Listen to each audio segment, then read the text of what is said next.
Partie 3. Son et musique, porteurs d'informations. Chapitre 4. Entendre la musique. Entendre la musique, c'est capter des vibrations. Les cordes d'une guitare et d'un violon que l'on pince, la peau des percussions que l'on frappe, ou bien encore les cordes vocales d'un chanteur créent des ondes de pression dans l'air, appelées ondes sonores. L'intensité d'un son, ou son volume, est déterminée par l'amplitude sonore. La hauteur du son dépend de la fréquence sonore.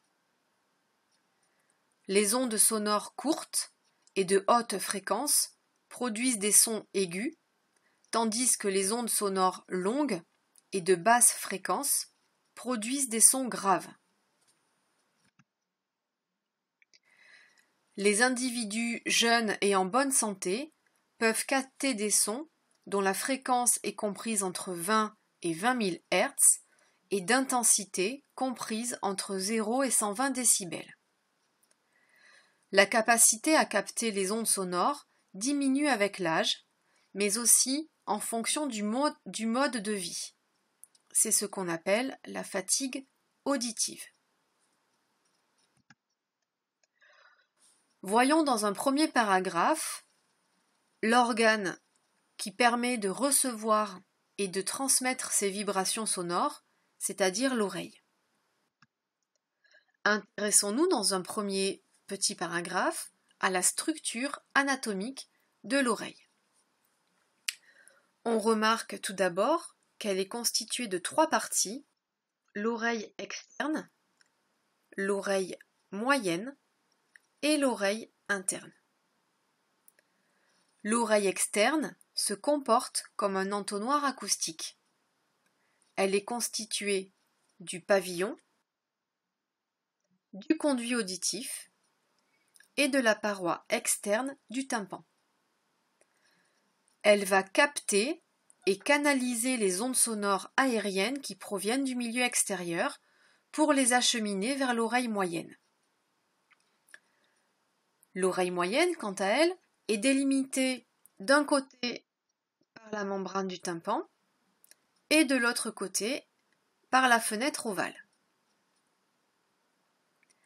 Lorsque le tympan reçoit les ondes sonores, il se met à vibrer et transmet ces vibrations aériennes aux osselets. D'abord le marteau, puis l'enclume et enfin l'étrier.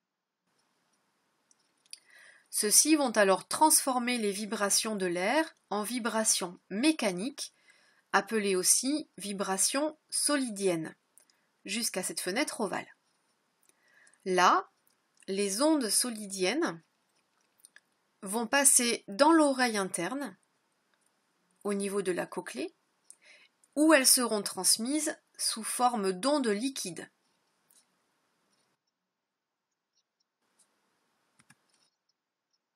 Voyons maintenant le fonctionnement de l'appareil auditif.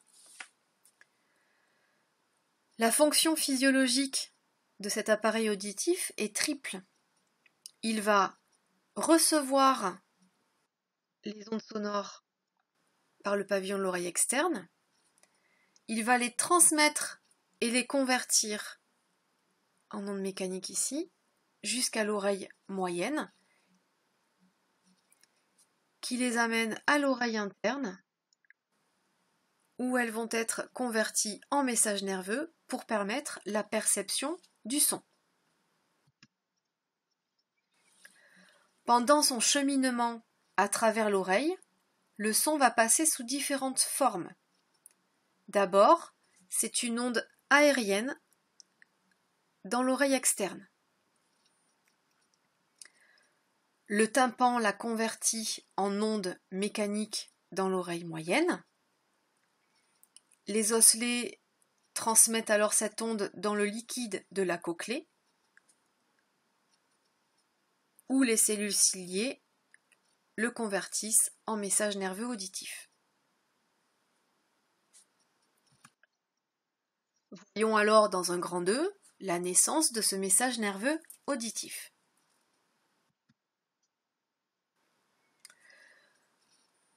Au niveau de l'oreille interne, c'est donc la cochlée qui va intervenir dans l'audition. Elle est constituée de 3 cavités.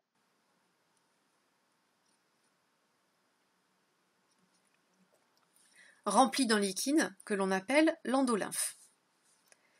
Les vibrations de l'étrier sur la fenêtre ovale va créer des ondes de pression qui vont se propager dans l'endolymphe et donc faire bouger les cellules ciliées qui constituent la membrane basilaire dans le conduit cochléaire. Cette membrane va alors onduler sous l'effet des ondes de pression, ce qui va mettre en mouvement les cellules ciliées qui la recouvrent.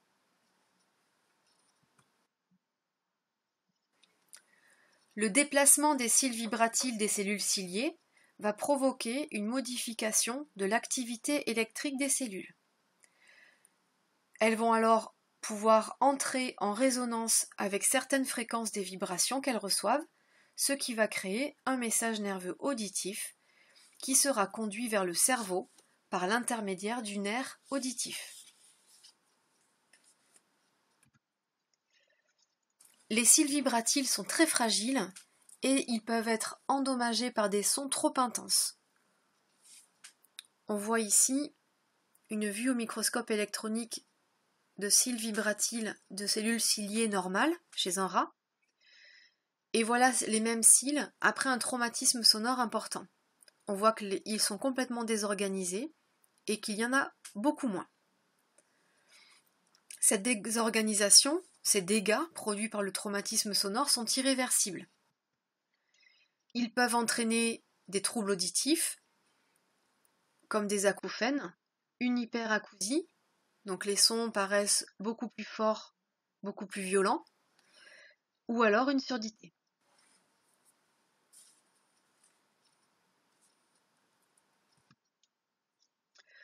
Voyons dans un dernier paragraphe le rôle des aires cérébrales, c'est-à-dire lorsque le message nerveux arrive au niveau du cerveau, comment le cerveau va le convertir en représentation mentale.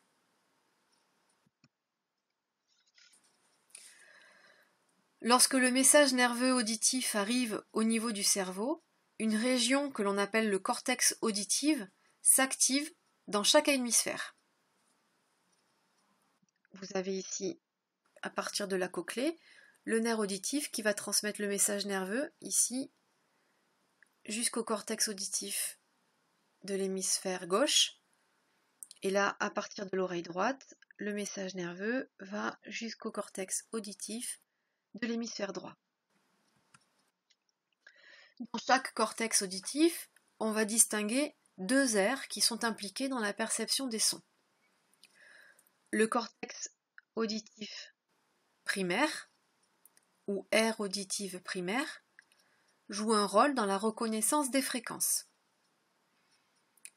Il va communiquer avec le cortex auditif secondaire, juste en dessous, qui va faire le lien avec d'autres aires cérébrales et qui permet, après un apprentissage, de reconnaître les mots, les intonations et les voix, et participe aussi au travail de mémoire.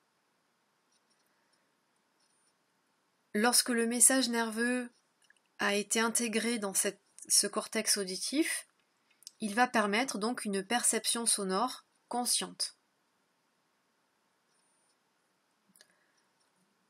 Mais la perception du son est très complexe puisqu'elle implique bien sûr le cortex auditif, mais aussi de nombreuses aires cérébrales impliquées dans le langage, l'aire de Broca impliquée dans le langage est ici, dans la mémoire et dans la perception des émotions.